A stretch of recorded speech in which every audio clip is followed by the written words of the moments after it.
Bienvenidos a todos. Antes de empezar, cumplimos con el protocolo. Este es un ejercicio académico para la clase de Geografía Física y Humana de la Universidad de La Sabana. Mi nombre es Juan David Gómez. Yo soy Gabriela García. Y yo soy Mariana Murillo, todos estudiantes de Relaciones Internacionales.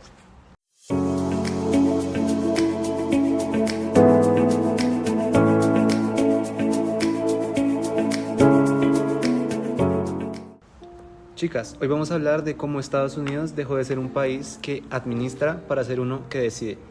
En mis notas encontré que la clave de este año fue el uso masivo de la Ley de Emergencias Nacionales. Trump ya no espera al Congreso. Él firma órdenes ejecutivas y cambia la realidad en 24 horas. Es un gobierno por decreto. Y eso se siente en cada rincón del estado, Juan, porque no es solo mover papeles, es cambiar quién trabaja en el gobierno con el Schedule F y cómo se gasta cada dólar en las escuelas con los vouchers. Es una reingeniería total. Oigan, pero queda una pregunta en el aire y es ¿a qué costo? Porque mientras Juan nos está hablando de soberanía y tú, Gabriela, de reformas, yo encontré que Estados Unidos se salió del Acuerdo de París y eso está comprometiendo el clima y la salud pública por un crecimiento económico, que como veremos más adelante es bastante desigual. Pero bueno, vamos por partes. Si quieres, Juan, lánzate tú y cuéntanos un poco de tu investigación sobre la frontera.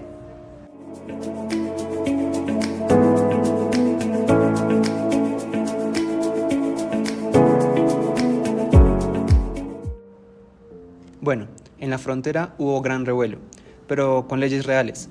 Mariana, para que lo tengas en cuenta, Trump no usó leyes migratorias comunes, usó la Alien Enemies Act de 1798. ¿Por qué? Porque la ley normal le exige jueces, aprobación del Congreso y tiempo.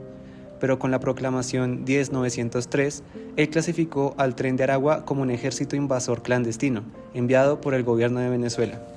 Espera, o sea que al decir que es una invasión predatoria, ¿se salta todos los derechos humanos de los inmigrantes? Exacto, se llama aprehensión humana. Si eres sospechoso de ser del Tren de Aragua, te deportan sin ver a un juez. Y el respaldo social a esto vino de unos precedentes que tenían a los americanos desesperados. El 2023 cerró con 32 millones de cruces en la frontera sur y una crisis del fentanilo brutal, con más de 72,000 muertes. Fue el escenario perfecto para que la ley Ken Riley obligara a los estados a colaborar con el ICE.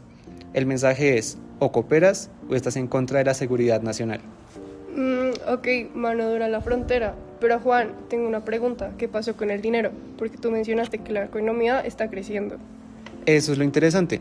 El dato viene del Fondo Monetario Internacional, específicamente de su informe World Economic Outlook de octubre de 2025. El FMI proyectó que Estados Unidos crecería un 3.2%. Suena increíble, ¿verdad? Pero realmente no es así. Pero, ¿por qué? O sea, si el país crece, ¿no se supone que todos ganamos? ¿O no? No necesariamente. Trump firmó la OBA, o One Big Beautiful Bill Act. Bajó los impuestos e hizo permanente que se mantuvieran bajos, pero para compensar subió los aranceles masivos, que en promedio subieron del 2.4% al 16.8%. Según el cálculo de la Congressional Budget Office y el Tax Foundation sobre el impacto real de un arancel fiscal del 10 al 20%. Pero espera, Juan. Tú dices que el arancel es un éxito, pero yo leí en un artículo del Journal of Economic Perspectives que ese 16.8% lo paga la empresa de Estados Unidos que importa y luego se lo cobran a los ciudadanos. Exacto, ese es mi punto. Por eso la inflación está anclada en el 2.5%. La Fed quería bajarla al 2%, pero no puede porque los aranceles actúan como un impuesto al consumo que mantiene los precios altos. Según el ITEP, el 70% de los beneficiarios de la OVA se quedó en el quintil más rico de la población, mientras que la clase media y baja terminaron pagando la inflación arancelaria. Es un crecimiento del 3.2% que se queda arriba, en la cima de la pirámide social. Oye, Juan, pero detengámonos un segundo. Para alguien que escucha esto desde afuera, la Alien Enemies Act o la atención obligatoria suenan a medidas extremas, casi autoritarismo. Entonces, ¿cómo es que Trump logró que más de la mitad del país apoyara esto? No creo que se lo haya sacado de la manga el primer día. Es que esta es la clave del análisis. Mira, Mariana, ninguna de estas leyes cayó del cielo. Trump ganó porque supo capitalizar tres tragedias reales que marcaron el 2023 y el 2024. Primero, las cifras de la patrulla fronteriza. 32 millones de encuentros en la frontera sur en un solo año fiscal. Esto no es solo un número, es la percepción de un sistema colapsado. Y no olvidemos el factor humano, Juan. El caso de Laken Riley en Georgia no fue solo una noticia judicial, fue el momento en el que el votante promedio sintió que la inseguridad cruzó la puerta de su casa. Cuando se supo que el sospechoso era un ciudadano venezolano que estaba libre bajo parola, que es ese permiso temporal del que tanto hablamos, la indignación de la población fue total. Y Trump no creó esa rabia, él la convirtió en su plataforma electoral. Exacto, Gabriela. A eso súmale el Tren de Aragua. No eran solo rumores de internet. El Departamento del Tesoro los designó oficialmente como una organización criminal transnacional en julio de 2024. Los videos de hombres armados en complejos de apartamentos en Aurora, Colorado, que inundaron las noticias, fueron el combustible final. La narrativa de la invasión ya estaba instalada en la mente del votante antes de las elecciones. O sea que lo que vemos en este primer año de gobierno no es un experimento, sino la ejecución de un mandato directo. El votante estadounidense eligió a Trump precisamente para que se usaran estas facultades de guerra porque sentían que estaban en una guerra interna contra el fentanilo, que recordemos dejó 72.776 muertes en 2023, y contra el crimen organizado. Totalmente. Por eso, cuando Trump declara la emergencia nacional desde el día 1, no hubo una resistencia masiva en las calles. Solo hubo una sensación de por fin alguien hace algo. Y esa misma lógica de limpieza y orden es la que nos lleva a lo que yo investigué sobre la reestructuración del Estado.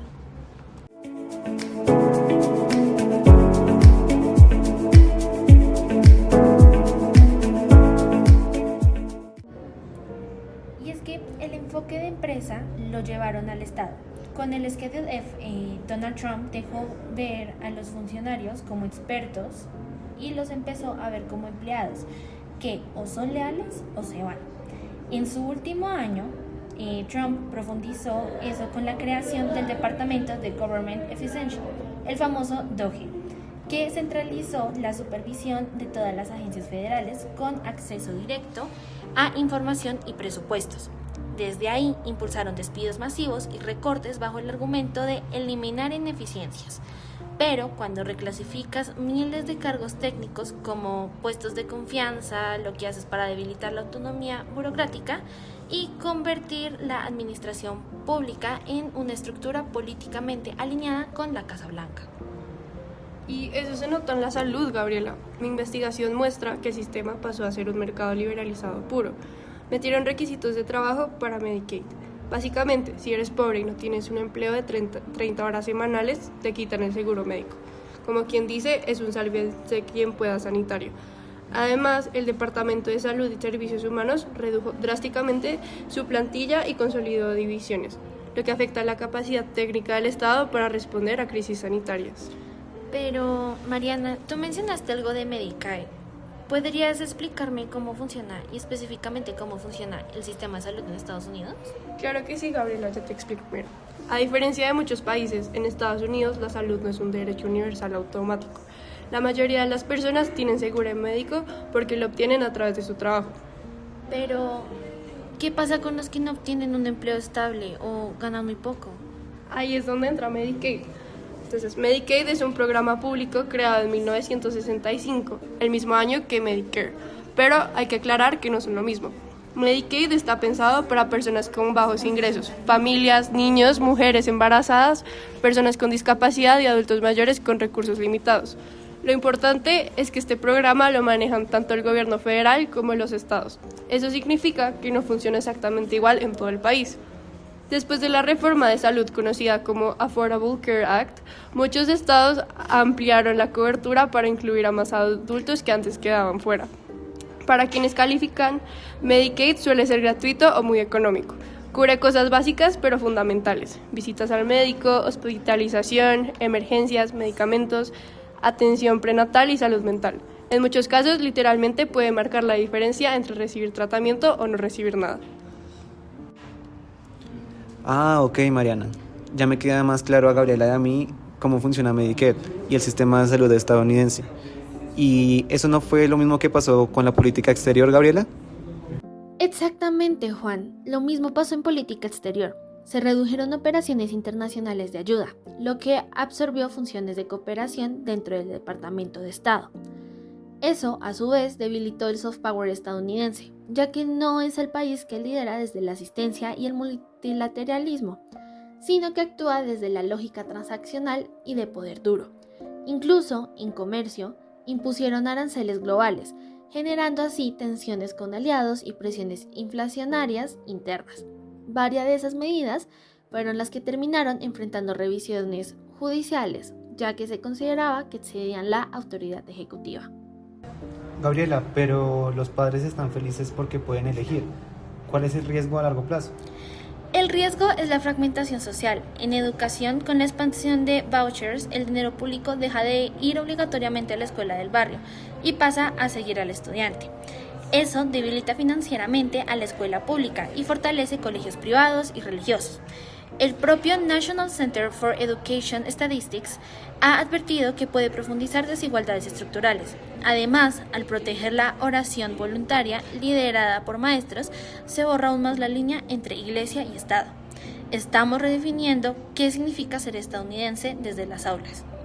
Y pues si lo unes todo, la reclasificación masiva de funcionarios, la creación del DOGE, los recortes de salud y diplomacia, la política arancelaria agresiva y la expansión del poder ejecutivo mediante órdenes ejecutivas, lo que tienes no es solo una reforma administrativa, es una reestructuración integral del Estado, que está más centralizada, es menos técnica y más ideológica. A corto plazo puede venderse como eficiencia, pero a largo plazo puede significar un debilitamiento institucional, pérdida de experiencia profesional y una polarización social mucho más profunda.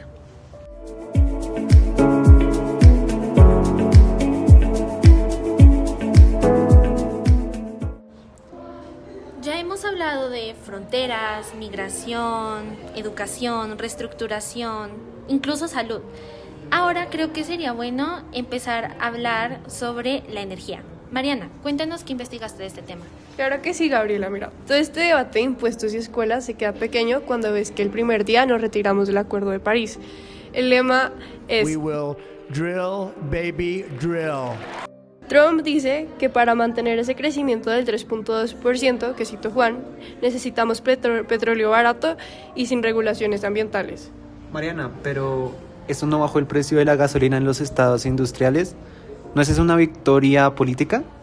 Pues Juan, a corto plazo sí, pero geopolíticamente es un suicidio. Estados Unidos le regaló el liderazgo climático a China y lo más grave es que el dato de la CBO o el Congressional Budget Office, por culpa de los recortes de la OVA y el gasto de subsidios fósiles, la deuda pública va a llegar al 120% del Producto Interno Bruto para 2036. Espera, eso es una locura. ¿Cómo se supone que uno puede pagar una deuda del 120%? Pues Gabriela, precisamente ese es el problema, no se paga fácil. La CBO dice que en 10 años Estados Unidos va a gastar más en intereses de la deuda que en el presupuesto de defensa. Juan, tú que eres experto en fiscalidad, ¿cómo ves a un país con 120% de deuda y migración neta negativa?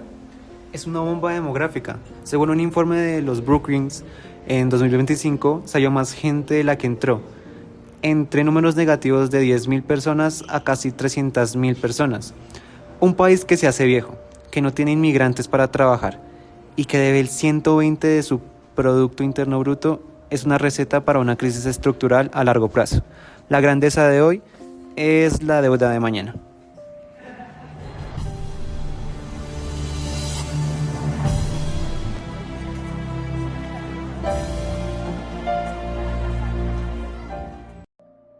Hay algo que todavía no hemos tocado y es clave para entender si esto es reforma o ruptura institucional: los tribunales.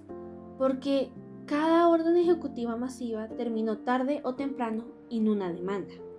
Claro, y ahí entran los jueces federales. Varias de las medidas migratorias y arancelarias fueron impugnadas por exceder la autoridad presidencial bajo la National Enemies Act. Y no solo eso, la aplicación expansiva de la Alien Enemies Act generó cuestionamientos constitucionales, porque fue diseñada para tiempos de guerra declarada, no para migración irregular. Pero aquí viene lo más interesante, geopolíticamente. Trump gobernó sabiendo que la composición ideológica de la Corte Suprema de los Estados Unidos le era relativamente favorable. Eso cambia completamente el cálculo político. Exacto. Si el Ejecutivo asume que el Judicial no bloqueará estructuralmente su agenda, entonces el equilibrio de poderes se vuelve más flexible. Pero, ¿flexible o frágil? Porque si el Poder Ejecutivo prueba constantemente los límites constitucionales, el sistema entra en estrés. Y ese estrés institucional también tiene geografía. Los estados demócratas demandan, los republicanos respaldan, y en sí el mapa político se judicializa. Y eso, Mariana, es la clave para la geografía humana. Ya no es solo un país polarizado culturalmente, sino legalmente fragmentado. Estados como California y Texas operando casi como polos normativos distintos.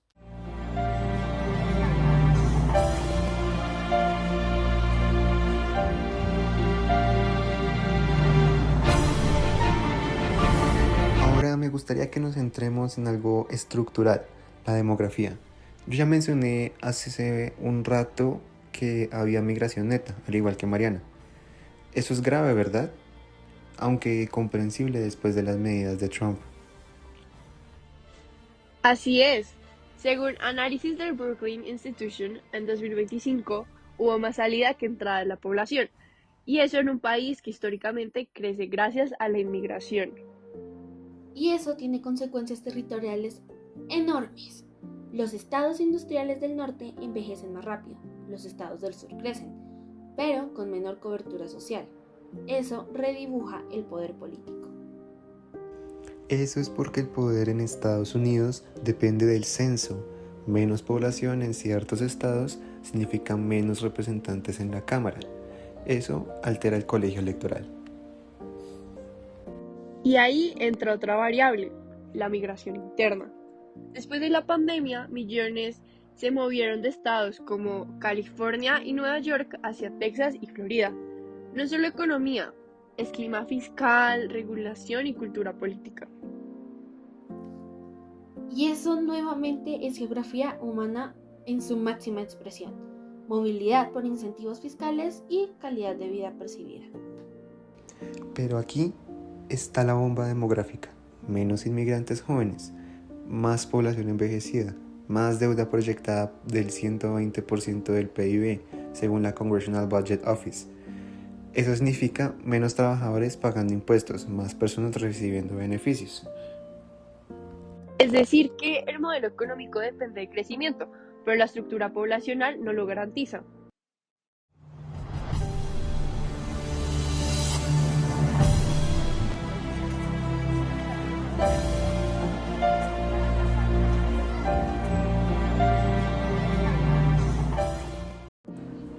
Bueno, este año estuvo lleno de diversas problemáticas que el gobierno Trump resolvió con mano dura y sanciones económicas, sociales y estructurales. Por su parte, chicas, ¿qué conclusión darían sobre este primer año de Trump 2.0? Pues mi conclusión es que fue un año de cambio de identidad.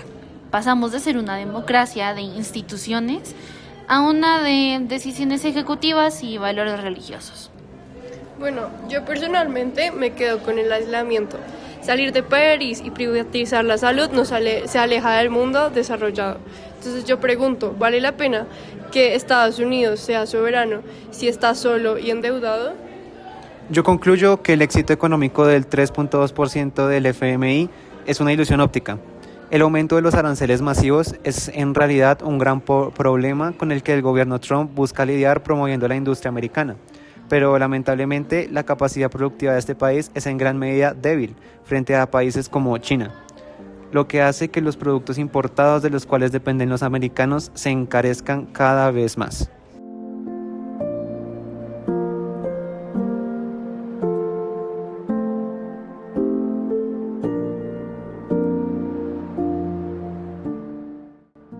Gracias a todos por escucharnos. Esperamos que este análisis profundo les sirva para su propio parcial. Somos Juan David. Gabriela. Y Mariana para la Universidad de La Sabana. Hasta la próxima.